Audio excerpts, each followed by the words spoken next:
to the Sunday video, which is the top 10, and this week it's 2009. So the top 10 movies that came out in the year 2009. I am super excited, but this list was so hard to make. I feel like a lot of you are going to have interesting lists because I honestly had 15 other films that were like, a couple could have been swapped out. They were just all so close. I could have made a top 30 for this year and still felt pretty happy about the list. It was really hard. 2009 was a pretty good year for me personally. I've seen a lot of really great films from this year and it was really hard to make the list. But yeah, like I said, I do these every Sunday and I've actually already put my list together for 2010, and 2010 is another fantastic year, maybe even better than this one, so it's just kind of really on the up at the moment.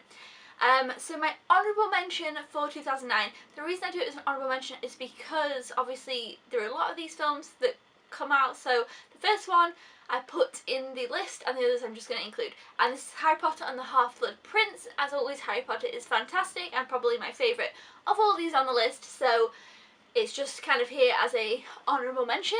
So yeah, Harry Potter, we all love it. It's fantastic. The next one, the first one on this list is Avatar.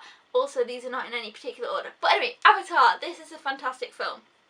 I've only seen it twice since it came out, and I definitely need to watch it more, but I still think it definitely holds a firm place.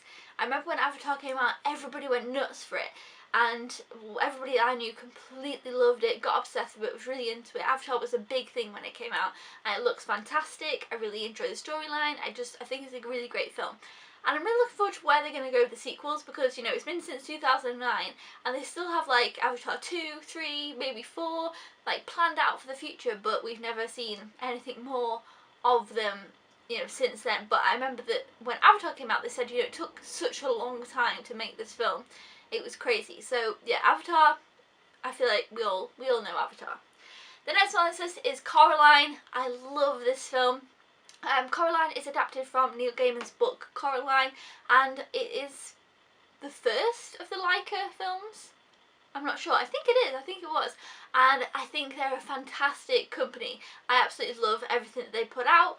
It's brilliant, and Coraline is really up there with one of the best of theirs.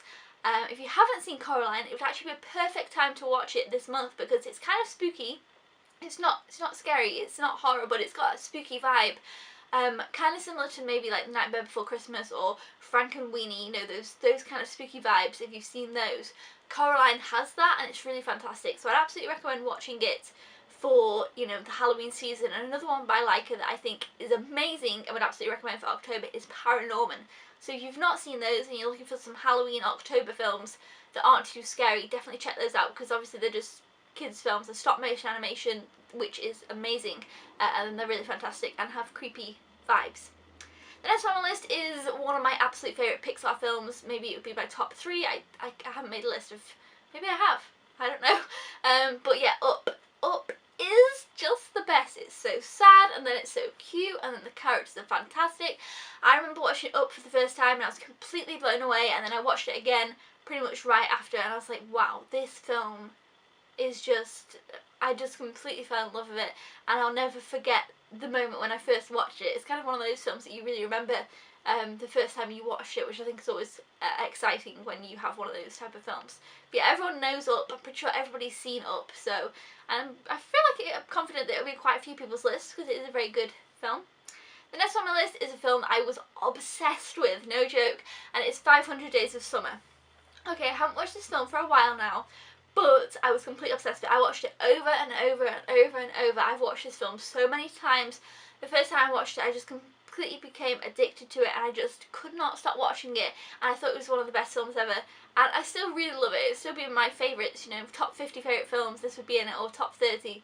I really don't know because I've never made that list, but this is a firm favourite for me and I definitely recommend it. It's something different, it's something awesome. Zooey Deschanel's in it and Joseph Gordon-Levitt, and I absolutely love it. And I need to rewatch it again soon because, like I say, I used to watch it all the time and then, you know, I just haven't watched it for a while. But yeah, absolutely love it. The next one on this is one of my favourite kind of horror films, and that is Orphan. Again, this is one that I remember watching, like the first moment that I watched it. I went and got the DVD from Blockbusters and I've been kind of interested to watch it for a while. You know, when it came out in the cinema and stuff and I heard things about it, I was like, yeah, I want to watch this. And I went and got it from Blockbuster, and I went and got a pack of fudge as well, and I watched it up here in the loft, and I was like, oh my gosh. And again, I watched it a bunch. I've seen this film a bunch of times, and I really, really like it. I think it's a very good film. I think it's very interesting. I really like the twists and turns it takes, and yeah, I just overall enjoy this film. I think it's kind of a different horror, and it's not very, I don't want to say it's scary though. It's kind of a different kind of fear. It's like, I can't really explain it because it would ruin it, but when everything comes together, it's like this different type of fear that you have with the film. But yeah, Orphan is really fantastic. The next one on my list is My Sister's Keeper. Okay, I feel like I hear no one talk about this film. It's got Cameron Diaz and Abigail Breslin, and the main character in this film, I don't know what her name is, and I actually don't feel like I've seen her in anything else since. I'm going to have to look her up because I don't know if she's been in much else, but she was fantastic as well. Yes, it's got a really great cast. It's based on a book by Jodi Picoult, and I hadn't read the book, and people who had read the book were annoyed because they actually changed the end of the film versus the book in a real dramatic way. Like, I know the end of the book, and the film, it's different. So if you've read the book, I don't know if you'd enjoy the film, but it's a very sad film. It's a really depressing film. It's about this girl with cancer and her family, and you know what they go through. But I watched it a bunch actually, which is weird for a kind of a sad film. But it's just a really good, hard-hitting, emotional film, and I think they did it well. And I haven't watched it for a while, because again, it's not one that you'd rewatch a bunch, but I definitely will rewatch it again soon. And I remember really thinking that it was just really well done. The music in it was fantastic, the acting was fantastic. It kind of just really hit on the subject matter, and it had an interesting, a really interesting plot as well, actually, if you haven't known about it. But yeah, so that's My Sister's Keeper. The next one on this list is The Blind Side. This is such a fantastic film. I love this. Obviously, we've got Sandra Bullock in this one, and she is brilliant. Definitely kind of different than her other films, but I love this. It's a sports movie, and kind of. It's not like, it's a different type of sports movie, but it is, at the base of it, a sports movie, but it's a lot more than that. And it's just a fantastic film. If you haven't seen The Blind Side, I definitely recommend that one. I really, really, really like it. So yeah, The Blind Side, definitely check it out. The next on my list is a Disney classic, and it is The Princess and the Frog.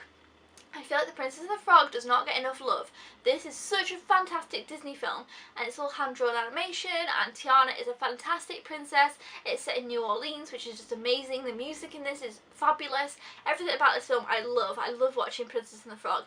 It's one that I've kind of, over the recent years, rewatched more frequently than some others. There's like one other Disney film that I've rewatched a bunch more, but Princess and the Frog I really like. And I feel like maybe for me it'd be on par with Frozen. So, you know, and Frozen's obviously, everybody loves Frozen. But yeah, Princess and the Frog needs more love because it's so great. So yeah, definitely Princess and the Frog. And then the next two, so those were like, I was like, yes, definitely. And then the next two, I had, like I say, I had a list of like 15 other films. I was like, right, I really need to pick some out of this because there were so many fantastic films. But the next one, I was like, yes, I'm definitely sure for that one. But then the last one, I feel like it could have been changed out with another film, and you know. But the next one, I definitely think should be on this list because I feel not enough people have seen it, and that is Whip It.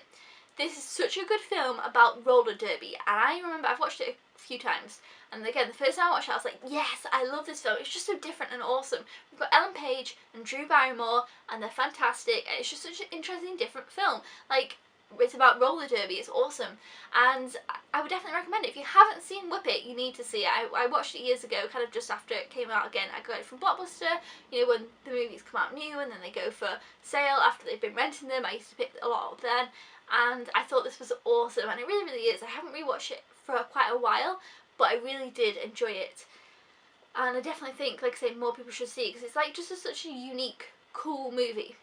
And the next one on my list is, again, the one that I feel like is close tied with a bunch, but I still think this is a fantastic film, and it's The Boat That Rocked. I love this film. It's fantastic, and it's just awesome and fun, and it's got Bill Nighy, and I have this soft spot for Bill Nighy.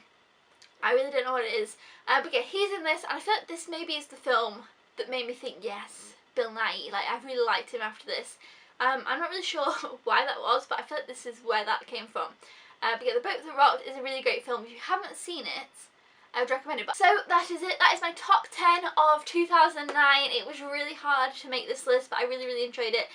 It was just, it was a tricky list. So I'm really excited to see your list. If you let me know in the comments below your top 10 from 2009, because I feel like for me I really struggled to make the list because there were so many films that I really enjoyed. Yes, I can't wait to hear your thoughts. Thumbs up if you enjoy these videos, and definitely tune in for next week, because I know that 2010 is going to be a list you're going to want to see. 2010 was great. But yeah, thumbs up for that, and I will see you guys next time. Thank you for watching. Goodbye.